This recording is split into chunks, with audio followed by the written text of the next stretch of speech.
Salut les passionnés, bienvenue encore une fois ici Pascal Auger qui vous accueille, journaliste, conférencier, formateur, secouriste certifié pour Québec-Compostelle qui est préparé, formé, inspiré pour marcher au Québec ou encore Compostelle et instigateur, coordonnateur du Chemin du Québec, 1200 km entre Montréal et le phare de Cap-Gaspé. Oui, dans mon introduction, d'ailleurs, petite parenthèse, je parle de secourisme parce que oui, j'ai encore justement renouvelé ma formation de secourisme et je dois vous dire, j'ai eu une fin de semaine fantastique.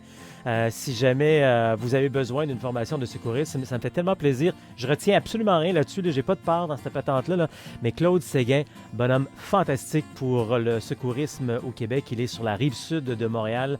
Claude Séguin, retenez ça. Regardez, allez faire un tour sur ma page Facebook.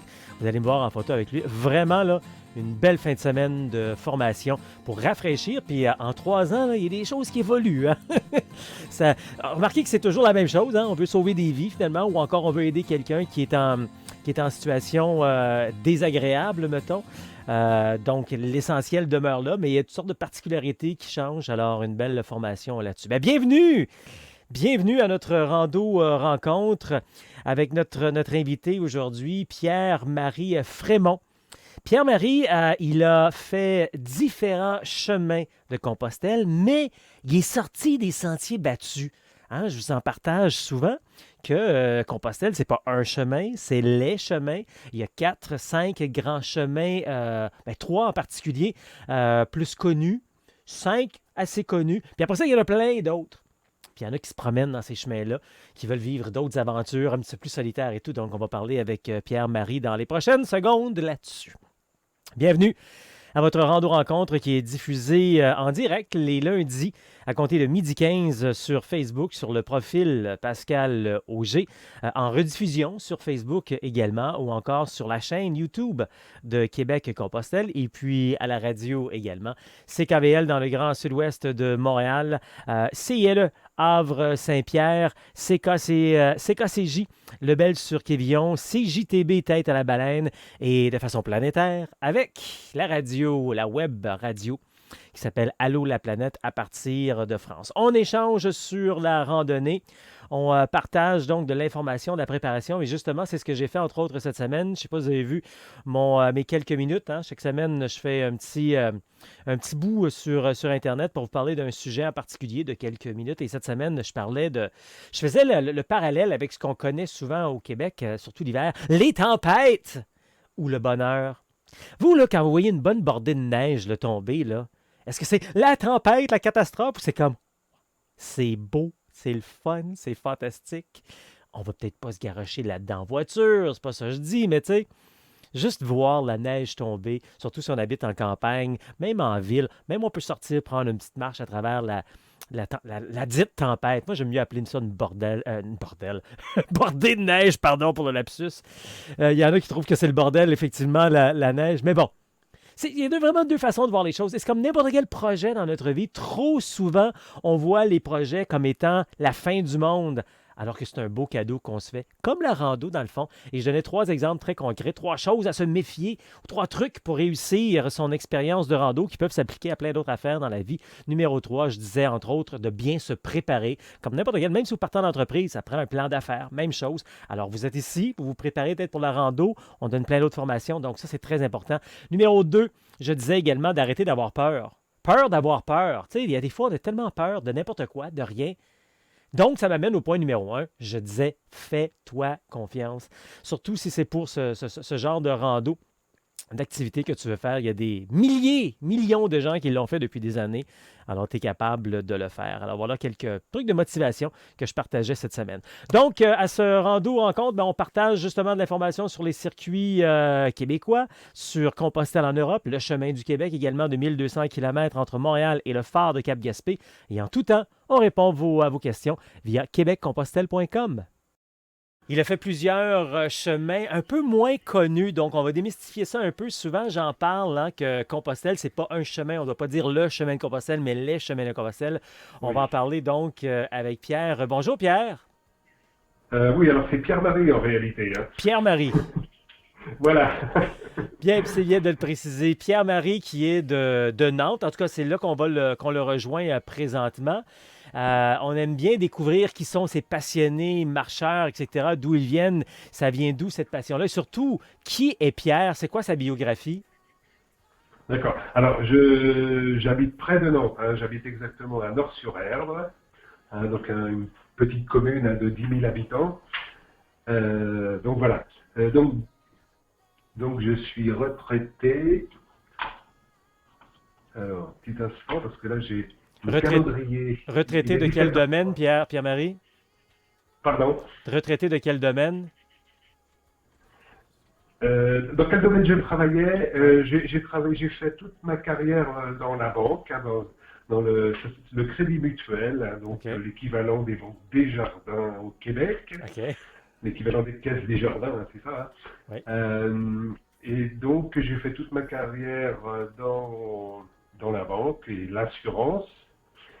Et à quelques années de la retraite, ayant lu quelques publications, je me suis dit ce serait bien de faire le chemin et c'était donc mon projet de retraite. Et puis, Pierre-Marie, tu Euh, viens de Nantes, c'est dans ce secteur-là que tu travaillais ou tu t'es établi là après la retraite? oui, je travaillais à Nantes et dans les environs, oui, dans la Loire-Atlantique, oui. OK, donc c'est vraiment ta région de toujours ou presque, là. Oui, tout à fait. Je ne suis pas éloigné de mon domicile OK. pour aller travailler. OK. Puis, on vient, on va évidemment parler de notre sujet plus en profondeur, sauf que tu as fait une référence avec le Québec. Tu es familier avec le Québec? Tu es déjà venu au Québec? Non, j'ai pas eu l'occasion, non. OK. Non, OK. non. Mais tu connais nos institutions financières.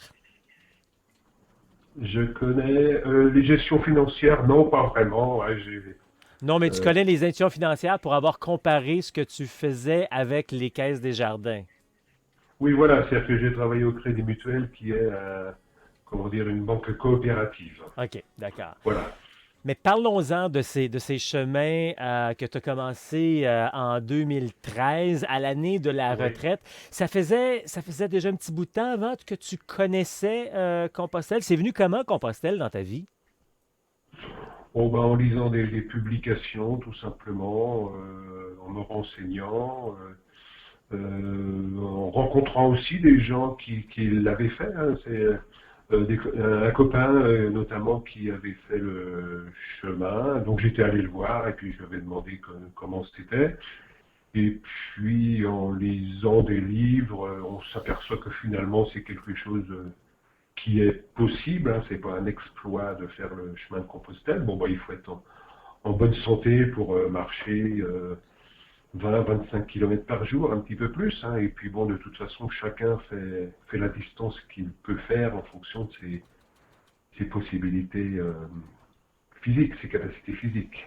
Qu'est-ce qui t'appelait, qu'est-ce qui t'intéressait dans Compostelle? Parce que souvent, des gens, quand ils connaissent pas beaucoup ça ou entendent parler, souvent, ils vont entendre parler de gens qui vont partir marcher pendant 200-300 km, 2-3 mois, etc. Ils nous prennent un peu pour des fous. Alors, je pense que c'est la première action qu'on a tous au départ quand on entend parler des gens qui vont marcher pendant des mois et mois.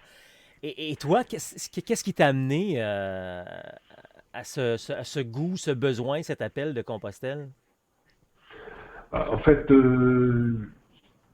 quelques jours après la retraite, hein, j'ai fait un petit bout de chemin là, entre Le Puy et Figeac. Hein, j'ai marché 15 jours OK. pour avoir une idée de ce que c'était. Et puis bon, je me suis aperçu que oui, c'était bien. Il y régnait une ambiance, euh, comment dire, une certaine solidarité hein, entre pèlerins. C'est ce que j'avais remarqué. Et c'est vrai que je m'étais dit, bah, le chemin, c'est comme un réseau social en fait, hein, puisque sur le chemin, on a des nouvelles de quelqu'un qui est malade ou autre. On retrouve les gens 2, 3 jours après. Il y a un côté un peu magique, et puis beaucoup, beaucoup d'entraide en fait. Hein. Et pourquoi tu es allé marcher? Tu étais quelqu'un de nature qui avait besoin de ressourcer ou qui Oui, sentait, comme je disais, un certain goût, un appel d'aller faire ce genre d'aventure? oui, alors une aventure, c'est pas, c'est pas vraiment une aventure en fait, hein, puisque euh, sur le chemin, bon, on a plein de surprises, effectivement, hein, mais c'est pas une aventure dans le sens où on ne part pas euh, marcher au pôle Nord ou autre, quoi. Euh, mais en fait, je me suis dit, ouais, c'est sympa, c'est bon, c'est un petit peu un défi qu'on se fait pour soi-même. Et puis, bah, souvent je dis aux gens, là je fais partie de l'association bretonne des Amis de Saint-Jacques, de l'association bretonne, hein, qui regroupe les départements de Breton, hein, de la Bretagne historique. Et souvent je dis sous forme de boutade aux gens, surtout ne partez pas, parce que quand vous êtes parti une fois, après vous devenez camino dépendant, un camino addict.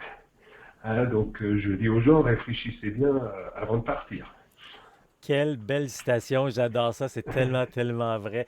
Écoute, Pierre-Marie, t'as fait plusieurs chemins, puis c'est drôle ce que tu viens de dire, t'as dit, c'est pas vraiment une aventure et tout. Et il y a des gens pour qui c'est l'aventure de leur vie et ils angoissent avant de partir, éventuellement après, parce que c'est différent et tout. Et toi, j'imagine, tu as peut-être un bagage autre. Et je comprends parce que tu as fait des chemins également assez différents. Puis je veux qu'on en parle dans les prochaines secondes. C'est vraiment cette richesse-là, puis ce plaisir-là qu'on se parle aujourd'hui.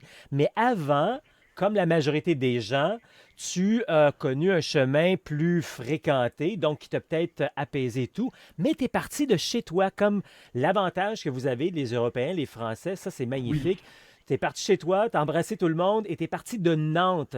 Et c'est pas un oui. chemin extrêmement fréquenté, là, le chemin de Nantes pour descendre jusqu'à Saint-Jean-Pied-de-Port. Pardon, excuse-moi, j'ai pas compris là. Je disais, à partir de Nantes, oui, il y Oui, a un chemin officiellement qui passe tout près de chez toi, mais c'est pas un chemin qui est oui. extrêmement fréquenté. Non, non, non, il n'est pas très fréquenté, hein, jusqu'à Saint-Jean d'Angély, hein, un petit peu au-dessus de Bordeaux. On rencontre peu de pèlerins. Le premier pèlerin que j'ai trouvé, c'était 4 ou 5 jours après mon départ. J'aperçois un sac à dos. Ça, c'est un pèlerin. Je suis même couru après. Et puis je dis, tu es pèlerin, super et tout. Et puis, donc je me dis, bon, bah écoute, là, il faut que j'aille voir remercier les gens qui m'ont hébergé, mais on se revoit au prochain bar, hein, à tel endroit, le premier arrivé attend l'autre au premier bar, et puis là, on s'est retrouvés, on a discuté.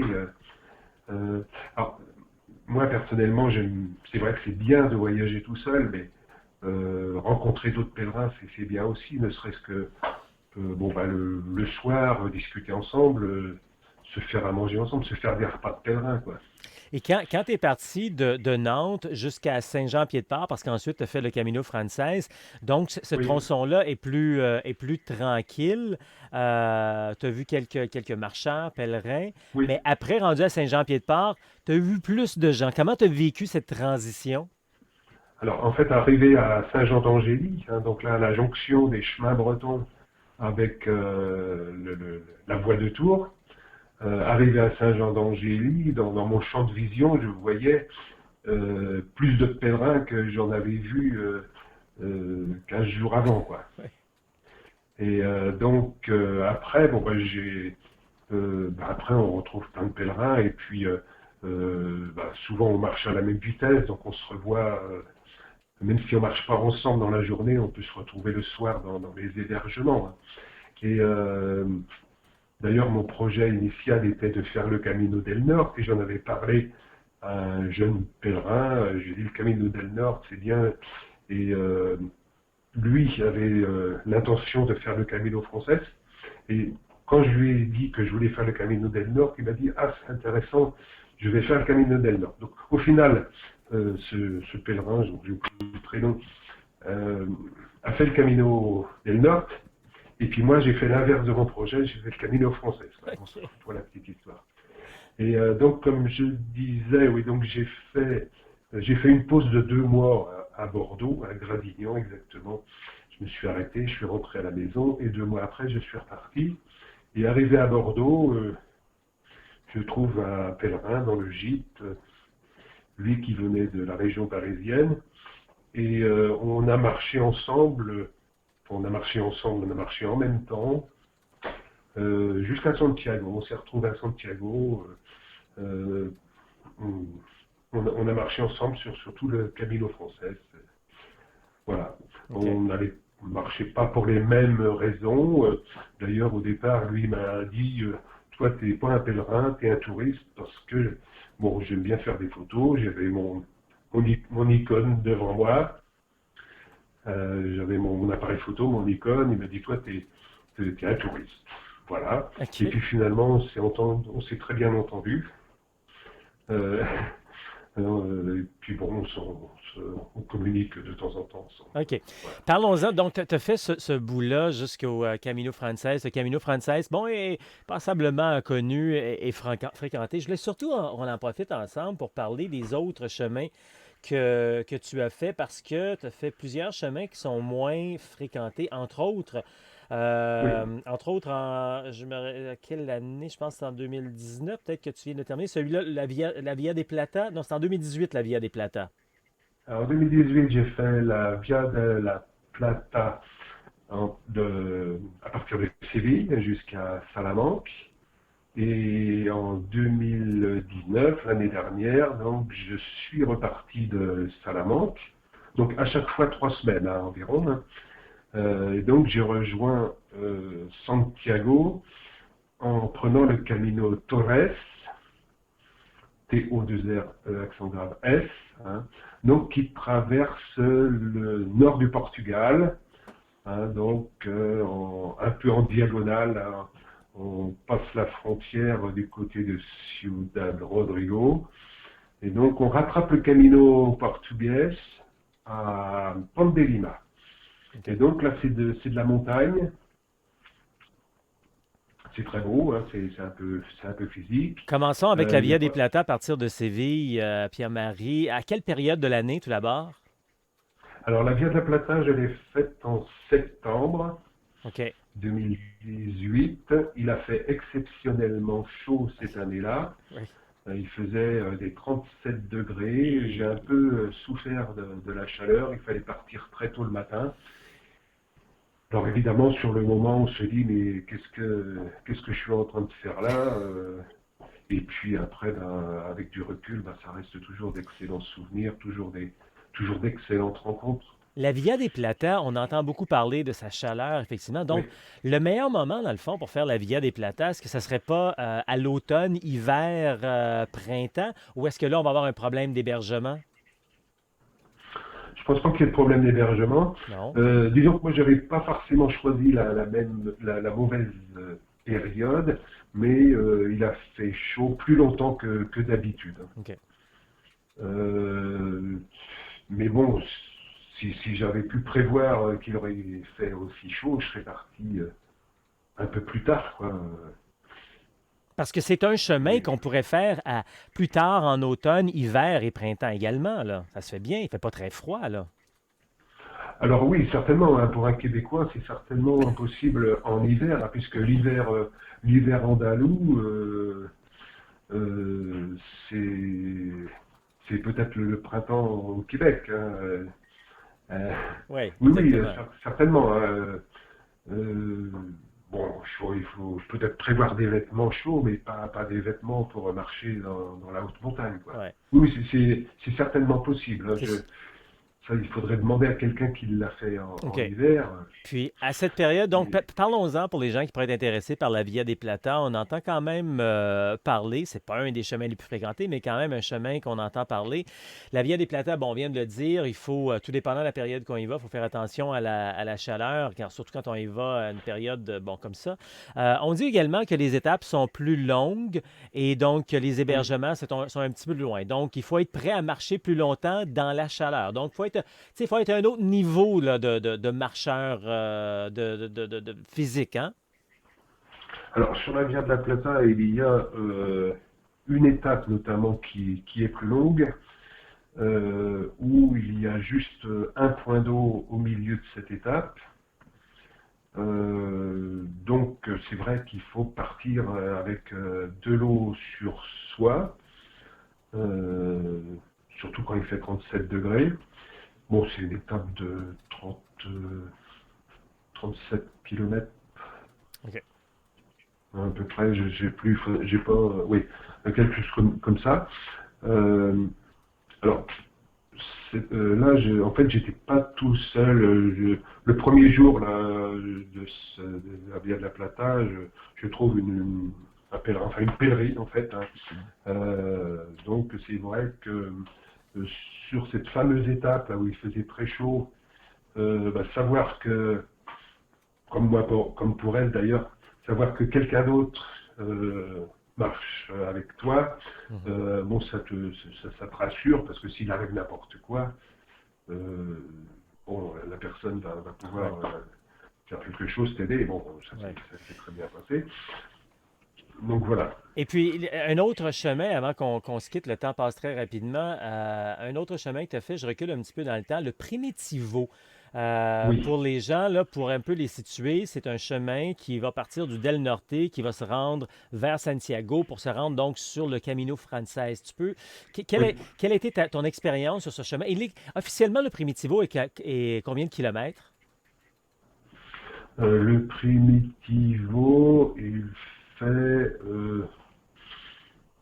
environ 300 km. Hein. Il OK. part d'Oviedo. Hein. Il part d'Oviedo, il passe par Lugo et il rejoint le Camino Frances à Mélide. Donc Mélide, c'est à une centaine de kilomètres de Santiago. Le territoire de la pieuvre. Oui, tout à fait, le poulpe. Voilà, Oui, tout à exactement, fait. oui. Alors, comment tu as trouvé ce tronçon-là, le Primitivo? Beaucoup moins Ah, achalandé encore? Alors le Primitivo, c'est un très beau chemin, c'est montagneux, hein. On monte à 1100 mètres. Euh, bon, on n'a pas les beaux édifices, enfin on a des beaux édifices, mais c'est plus de la montagne. Bon, il y a quand même des pèlerins. Là, j'ai marché tout le long du Primitivo avec des pèlerins. On se revoyait tous les soirs, quoi. On partageait les logements, on partageait souvent les repas. Bon, on n'a pas les belles cathédrales comme on peut avoir sur le Camino français, hein, mais bon, c'est un chemin qui est physique, hein, c'est sûr, mais bon, qui se fait bien. Et puis, bon, c'est vrai que cette année-là, oui, les gens que j'avais rencontrés, j'ai vraiment trouvé des gens très sympas, notamment un cycliste, parce que bon, les cyclistes en général, on les voit pas, hein, ils nous doublent. Souvent même je râle contre eux parce qu'ils n'ont pas de sonnette et ils nous surprennent. Mais bon, un cycliste argentin qui faisait les mêmes longueurs d'étape que les pèlerins à pied. Et donc on s'est retrouvés plusieurs soirs de suite, quoi. OK. Et quels sont les Voilà. prochains projets? Alors mon prochain projet est de faire un chemin méconnu. Euh, J'évite, hein, de faire des chemins où il y a trop de monde. J'aime bien rencontrer les pèlerins, mais pas trop. Donc un chemin méconnu, enfin pas très connu, je vais dire, qui s'appelle le Lebaniego Vadiniense, donc qui part de San Vicente la Barquera en Cantabrie, et donc qui rejoint Mancias de las Mulas sur le Camino Frances, donc du côté de Léon. Donc avec un passage à 1800 mètres, donc il y a deux étapes qui sont difficiles. Bon, normalement, je pars tout seul, mais bon, je sais que je rencontrerai d'autres pèlerins. Et ce qui rassure aussi, c'est que les étapes peuvent être coupées. C'est-à-dire qu'on n'est pas tenu de faire 33 km. Il y a on peut couper l'étape et s'arrêter à un endroit. Euh, mais bon, là aussi, les paysages sont très beaux, hein. Donc là, je partirai au mois de juin, parce que partir trop tôt, ça veut dire la neige, etc., marcher avec des raquettes. Alors moi, je suis pas du tout Et pourtant, montagnard Pierre, professionnel. Pierre-Marie, il va falloir qu'on t'invite ici au Québec. On marche 12 mois par année dans une magnifique neige à moins Bah oui, 5, voilà. moins 10 degrés. Ça s'apprivoise. Oui, oui, ben nous, on n'a pas cette chance-là, surtout dans l'ouest de la France. Et puis avec le réchauffement climatique, lorsqu'on a de la neige, nous, c'est un événement, hein. Oui, non, j'imagine. Et nous n'avons pas les chasse-neige et tout ça, hein. Non, Donc, non. lorsqu'on a de la neige, c'est la catastrophe Oui. chez nous, hein. Oui. Ben, mais tout ça pour dire que nous, on aime beaucoup marcher à 10-15 degrés parce que c'est une température, pour nous en tout cas, qui est quand même idéale. On évite là, les grosses chaleurs à 25, 30, 35 degrés, mais bon, ça sera une autre histoire. Pierre-Marie, Ah oui. c'est déjà tout le temps qu'on a. C'est incroyable comment ça va vite. Je pense qu'on aurait parlé encore longtemps. Tu es quelqu'un de rempli d'expériences et de belles aventures. Le mot de la fin, on résume ça comment? Pardon. Le mot de la fin, ça serait quoi? Le mot de la fin, qu'est-ce qu'on va dire? Jamais seul sur le chemin, quoi. Euh, oui, le chemin, c'est magique, c'est plein de belles rencontres et voilà, il y a plusieurs mots de la fin possibles. Pierre-Marie, merci beaucoup pour ce beau témoignage. Merci Pascal. Bon, on a quelques minutes avant la fin de notre émission. On va regarder entre autres ensemble l'horaire, le calendrier. Vous allez faire un tour sur le site internet québeccompostelle.com, évidemment, tout dépendant si vous regardez sur un téléphone, sur une tablette, un ordinateur, les emplacements peuvent être un petit peu différents, mais quand vous allez sur la première page québeccompostelle.com, bien, vous allez voir plein de boutons. Parmi les boutons les plus importants, comme je mentionne d'habitude, c'est Deviens membre. En devenant membre, vous avez la possibilité d'avoir une conférence, une formation complète finalement sur de près de 4 heures sur votre préparation d'équipement, préparation de savoir où on marche, comment ça fonctionne, Compostelle et tout. Vous avez la possibilité également de venir faire des randos d'une journée tout à fait gratuitement. Tout ça, c'est inclus. Alors, regardez dans Devenir membre. Et puis, un autre bouton important, ben, c'est le calendrier. Quand on clique sur le calendrier, on a la chance de voir toutes les prochaines activités qui s'en viennent. Entre autres, la conférence Réalise ton rêve à Stoneham le 17 février. On a également le réseautage magasinage vous accompagne en magasin. Ça, c'est le 23 février sur la rive sud de Montréal. Mais je peux me déplacer ailleurs à travers la province s'il y a un groupe assez important pour que je me déplace sans problème. Il y a une autre conférence également, Réalise ton rêve. Celui-là est à l'île des Sœurs, donc Montréal. On a un week-end de formation rando le 14 et le 15 mars. Donc, il faut s'inscrire maintenant. Il y a un 10% de réduction présentement sur lui. Et la prochaine fois qu'on part en rando séjour pour une semaine, c'est du 21 au 29 mars. On sera dans la transition hiver-printemps. Ça va être pas mal de fun. Il y a plein d'autres activités. Donc, voyez sur le site Internet. Vous allez voir là, à québeccompostelle.com. Vous cliquez sur le calendrier et vous verrez tout ça. Comme d'habitude, je vous mentionne d'aller voir le calendrier pour vos activités, mais également le site Internet pour devenir membre et avoir la possibilité d'avoir une formation chez vous. Oui, dans le confort de votre foyer, à partir de votre téléphone, votre ordinateur, votre écran géant, etc. Et c'est vraiment la base pour bien se préparer. Par la suite, vous pourrez peut-être faire une formation en personne qu'on appelle des week-ends formation rando, ce qui va éventuellement peut-être vous amener vers une rando d'une semaine pour prendre de plus en plus d'assurance, d'autonomie, de confiance et partir par vous-même, aller marcher sur le chemin du Québec de 1200 km ou encore Compostelle, sur l'un des chemins de Compostelle. Alors, trouvez votre atelier, trouvez votre chemin.